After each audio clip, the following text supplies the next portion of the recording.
Lumalalim ang ating kaalaman at mas lalo tayong nagagalit kasi labis-labis na ang dagok sa ating soberanya.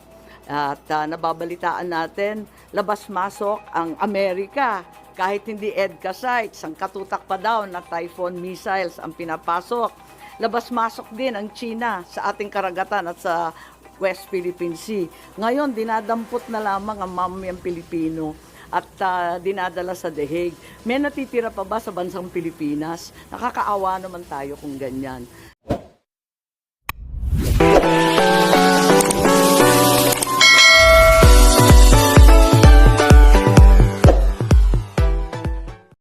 Naku naman, Senator Amy Marcos, kinakahiya na ang kapatid na si President Bongbong Marcos matapos nitong madiskubre na sa mismong kapatid nito nanggaling ang mandato sa iligal na pagdakip sa dating Pangulo. Pero bago ang lahat, kung di pa kayo nakasubscribe sa aking channel, please do subscribe para mas updated kayo sa mga susunod kong mga videos. Hindi na nga napigilan ni Senator Amy Marcos ang kanyang puot na nadarama dahil sa pagtraidor ng kapatid niyang si Bongbong Marcos kay Tatay Digong. Kumalas na din nga si Senator Amy Marcos sa alyansa para sa Bagong Pilipinas dahil sa hanggang ngayon ay hindi niya matanggap ang ginawa ni BBM kay PRRD. So sa tingin niyo minasama ng Pangulo yung pagkandak niyo pa ng hearing tungkol sa nangyaring pag-aayos? Parang ganun ang lumalabas na hindi ko naman maintindihan pagkat para sa akin, masyadong naging emosyonal, galit at taranta ang taong bayan. At nakita naman natin, naglabasan sa kalsada, nag-iiyakan, nagpoprotesta.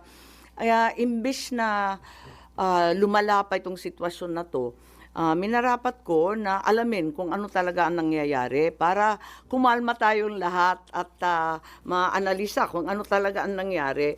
Kaya lang, eto nga, hindi ko naman intensyon na anti-administration yung hearing. As a matter of fact, kung maaalala ninyo, halos lahat ng testigo galing gobyerno. Hindi ko naman alam yung mga sagot nila. Kaya nga ako nagtatanong kasi hindi ko alam yung sagot. Malay ko ba kung anong sasagutin nila? Nung hindi sila magkasundo at hindi tumutugma yung mga sagot nila, hindi maganda yung itsura ng pamahalaan, nagalit yata sa akin na nabunyag yon sa aking hearing. Sino nagalit? Po. So yung ma'am na parang nasira ang relasyon niyo ng presidente because of that? Hindi, matagal na kami hindi masyado nag-uusap, maraming humaharang, matagal na. Oo. Mas lumalim pa. Nakikita ko lang pag public events. Oo. At saka mabilis lang yon, maraming tao, ganun. Ma'am, nasabi niyo kaya ka nagkandak ng hearing kasi nga lumalalim na yung divisiveness sa Yes. Pero dun sa naging result ng inyong hearing, sa tingin niyo mas lumalim pa instead na ma-address?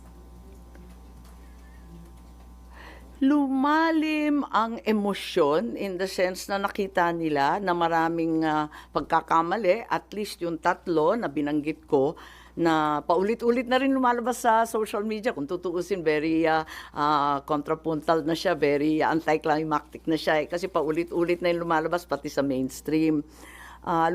Lumalalim ang ating kaalaman at mas lalo tayong nagagalit kasi labis-labis na ang dagok sa ating soberanya. At nababalitaan natin, labas-masok ang Amerika. Kahit hindi EDCA sites, ang katutak pa daw na Typhoon missiles ang pinapasok. Labas-masok din ang China sa ating karagatan at sa West Philippine Sea. Ngayon, dinadampot na lamang ang mamamayang Pilipino at dinadala sa The Hague. May natitira pa ba sa bansang Pilipinas? Nakakaawa naman tayo kung ganyan. So, kung lumala, sa palagay ko, lumalim ang pag-uunawa ng taong bayan. I think yun ang kontribusyon. Kasi maski pro Duterte, pro Marcos, hindi na naging partisan, parang lahat medyo nagkaliwanag ng kaunti kahit papano. Ma'am, sino yung sinasabi niyo parang nagalit yata sa inyo nung hearing? Is it President Marcos? Yes. And you confirm this by, or you just feel it because you're his sister? Hindi kasi nung umpisa, sabi nila, hindi na daw makikilahok yung gobyerno. Pagkatapos noon, ang dami-dami ng testigo. Sabi ko, okay na. Ang dami-dami, nagpapadagdag pa nga sila ng pangalan, nagpadagdag pa nga sila ng upuan, kinapos pa nga tayo ng pagkain. Andain nila 3 kwarto tayo, di ba? Tapos akala ko, prepared na prepared. Sabi ko, ayos to. Nagulat naman ako nung nagalit na nga kasi nga siguro hindi nagkakasundo. Yung mga sagot, hindi tumutugma. Hindi ko nakasalanan yun. Malay ko ba kung anong isasagot nila? Ngayon, paano nagalit? Kasi alanganin na ako, hindi ako napunta. Gusto ko pa naman, over-prepared na nga ako pumunta doon sa Tacloban rally. Hindi ako pumunta. Tapos, mabuti na lang pala hindi ako pumunta at hindi na ako binanggit. Kaya ako nalaman. Sa Cavite and Laguna ka lang man hindi binanggit. Sa Tacloban ma'am nabanggit pa. Nabanggit pa. Ganon. Mali. O di, So ma'am, a-attend po pala sa Tacloban? Nabanggit pa po. Ay, ganun. Hindi ko na maalala. Sa totoo lang, hindi ko masyadong tinututukan yung kampanya. Nandito ako sa investigasyon. Parang naisantabi na, nakatutok talaga ako dito para malaman kung ano pa. Ma'am, yung hindi pagbanggit ng Pangulo sa inyo last campaigns Cavite Laguna, you take it as mukhang mas namaloob sa inyo? Yeah, okay lang. Walang problema. Kasi nga sabi ko, nakatutok naman ako dito. Hindi naman na eleksyon, kampanya, politika ang pinaka-importante. Nangingibabaw sa akin itong mga dagok sa ating kalayaan, sa ating soberanya.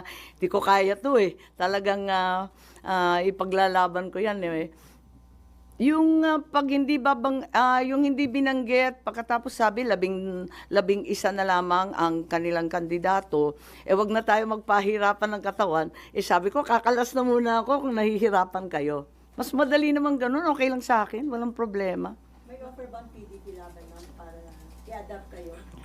Ang sabi may nag-aampon, hindi ko masyadong pinapansin kinakarir namin to Naduling-duling na nga kami kagabi Just in case open kayo ma'am, kung sakaling i-adapt kayo ng PDP laban. Alam niyo maganda naman yung libre, di ba? Yung malaya. So, mulat sa poll, sinabi ko, independent ako.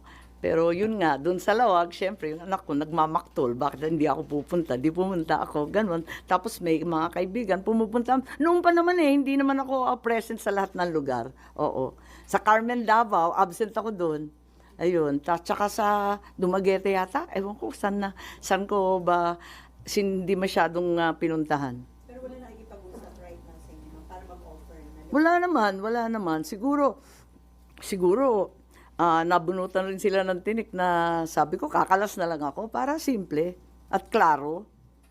Parang maliwanag na maliwanag.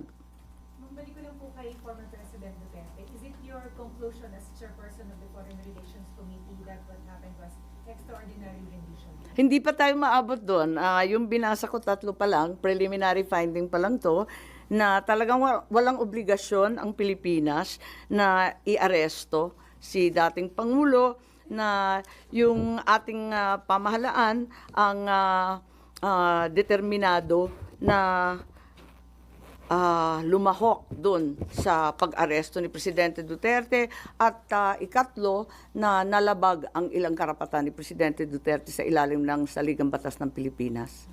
Ma'am, hindi totoong biglaan, pinagplanuhan siya.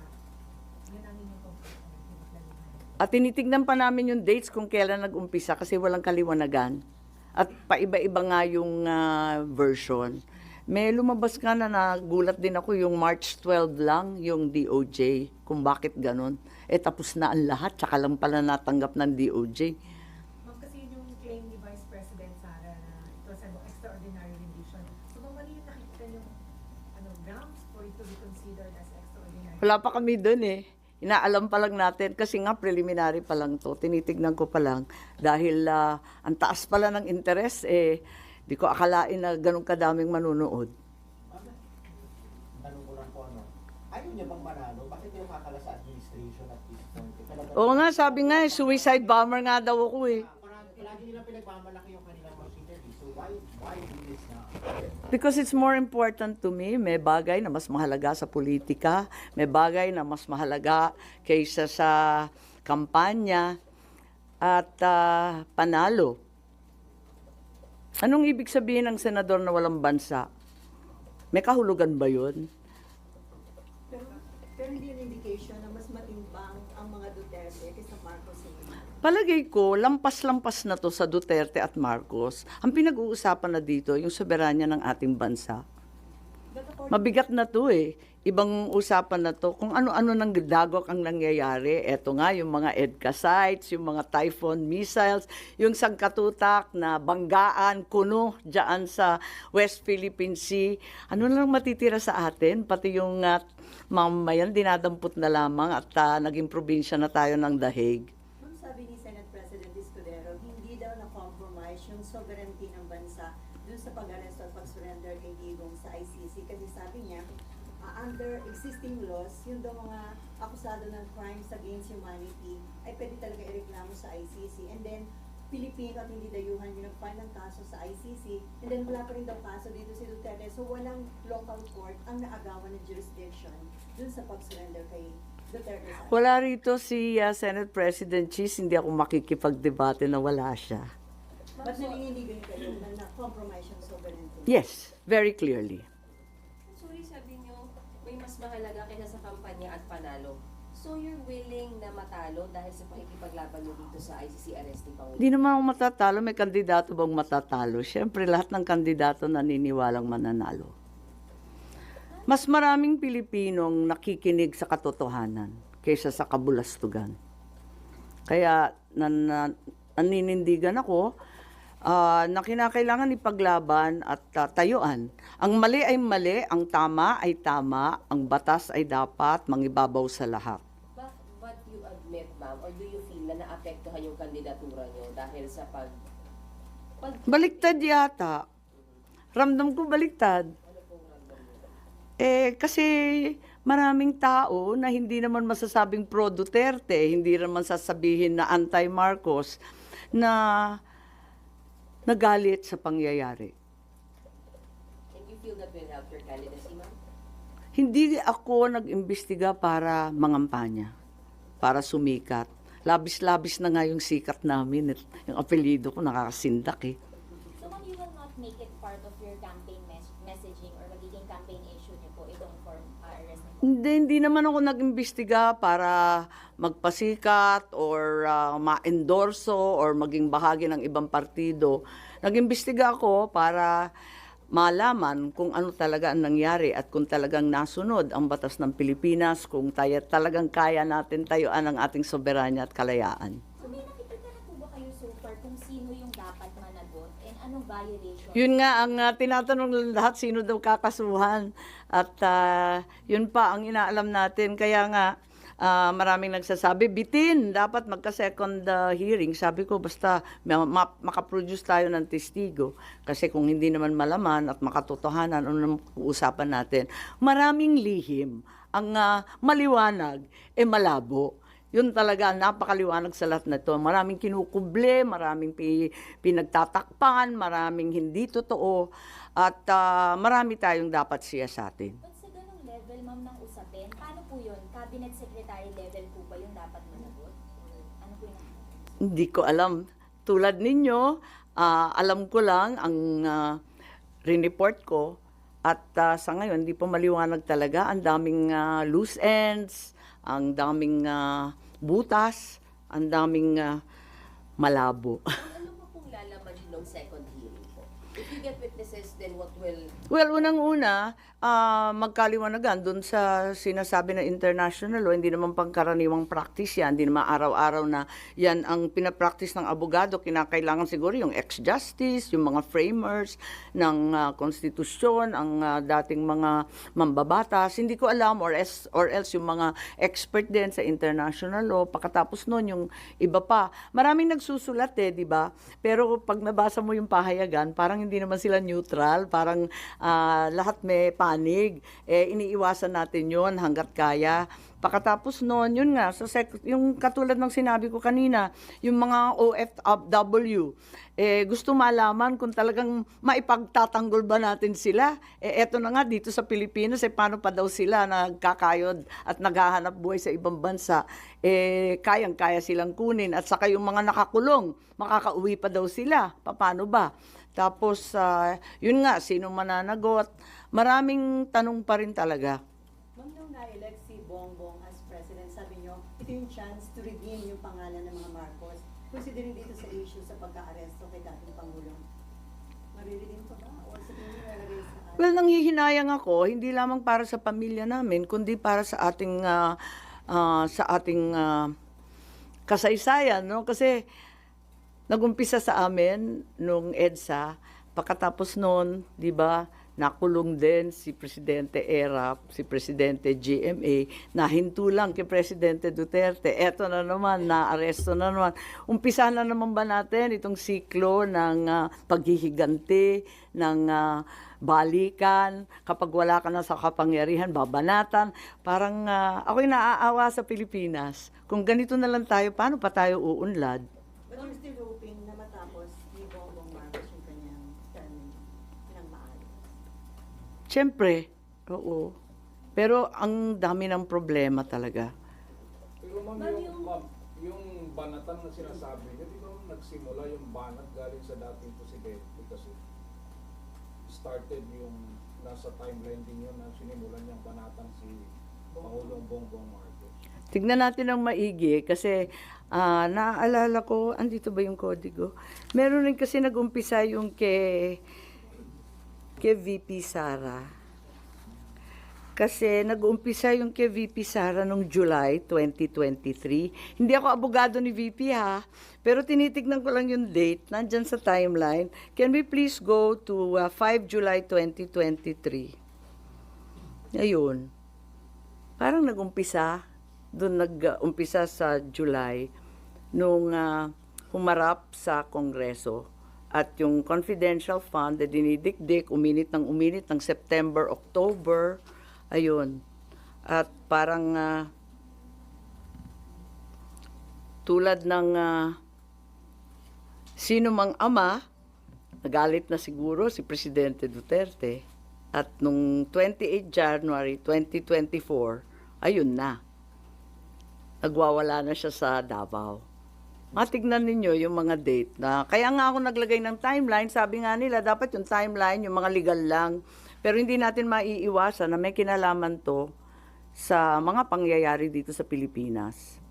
Ma'am, honestly, Yung ating timeline ang magsasabi kung sino talaga ang nauna. Tulungan na lang ninyo ako na dagdagan pa to, i-fill in the blanks at buuhin. Yes.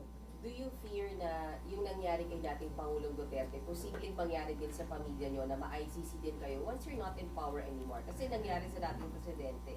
Yun na nga ang sinasabi ko na nakakahiya itong nangyari. Apakalungkot natin bilang Pilipino para tayong failed state. Hindi naman siguro, andyan pa rin ang ating mga husgado, magagaling ang ating huwes at abogado. Bakit naman tayo nauwi sa ganito? At tulad ng sinabi mo, kung nangyari minsan, pwedeng maulit. So you fear, you worry na baka mangyari din sa inyo, ma'am. O hindi na Pangulo yung kapatid niyo. I think it's speculative. Fear is hard to express at this point. Ma'am, si JPE may warning doon sa mga OFWs na kung daw makikinig doon sa panawagang zero remittance kasi pwede daw yung Congress i-cancel or suspend yung mga tax exemption o tax incentives na binibigay sa kanila. Nakita ko nga maintang ulo nila kay Johnny.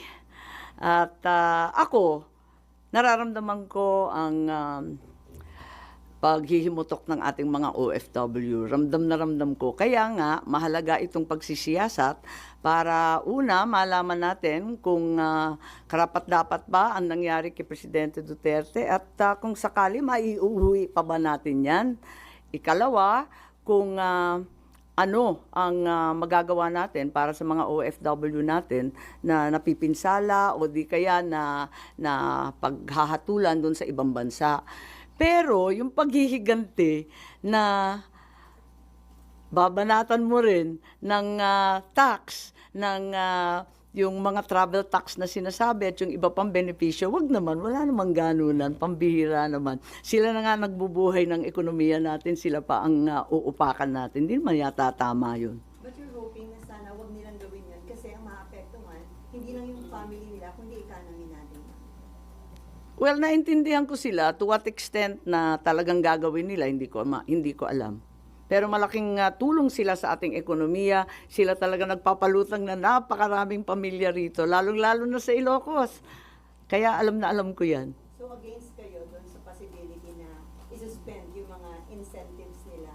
Wag naman. Walang ganyanan. Oo. Baka mainta ulo.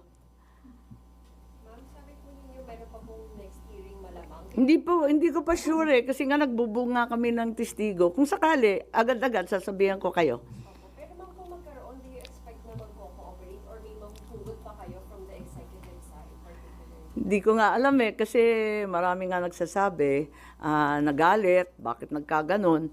Abay, hindi ko naman sinasadya, hindi naman na anti-administration. Inimbita ko nga, puro gobyerno. Halos wala ng testigo yung kabila. Kung hindi pa nag-video call si VP Sara, wala na yung kabila, sa totoo lang. Kaya't yun nga, sana lumahok pa rin sila, sana bigyan pa tayo ng linaw at maisaayos natin ang mga datos at yung mga pangyayari. May binanggit kayo ma'am na 5 forthcoming warrant. Oo, ang balita, di ba, yung haka-haka, yung mga kapulisan to, si Senator Bato, Albayalde, di ba? Yung, Leonardo Danao. Sino isa? Kalimutan ko. Albayalde? Hindi, 5 eh. Oo, Leonardo Mata Danao. O, tama, 5. Including ba doon? And then Bato, oo. Ang alam ko, 5. 5 nandun sa warrant. Pero chismis lang yun, hindi pa lumalabas. So, Kaya hindi ako mag-group effort base sa chismis. so you're hoping din na huwag silang manong kagaya ng nangyari kay former President? Isa pa yon, yun nga ang isang dahilan na si Senator Bato nagpaabot na gusto rin niyang lumahok sa hearing at kung sakali may second hearing. Sabi ko, hindi pa sure. At abala ang lahat kung ito ang nangyari sa dating Pangulo, anong mangyayari sa mga kapulisan at sa pangkaraniwan tao kung madali sila ng iba't iba pang warrant. Kasi alam natin na hindi naman ito nag-iisa kundi tuloy-tuloy. Ma'am, do you agree with opinions, for example, ni Senator Bongo na medyo late na yung hearing kasi nandun na nga si former President dun sa Netherlands, too late to hero daw po? Well, sinagot ko na rin yan. Naintindihan ko naman si Senator Bongo. Malapit na malapit siya sa ating Pangulo at matindi ang kanyang dinadamdam. Ano? Pero para sa akin, sa hinaba ng panahon na nawala yung tatay ko sa ating bayan, nakikita ko na kailangan wag susuko. Dapat ipaglaban pa rin kahit ilang taon yan. Hindi namin nauwi yung tatay kong buhay. Sana ito naman matagumpay tayo, maiuwi si Presidente Duterte.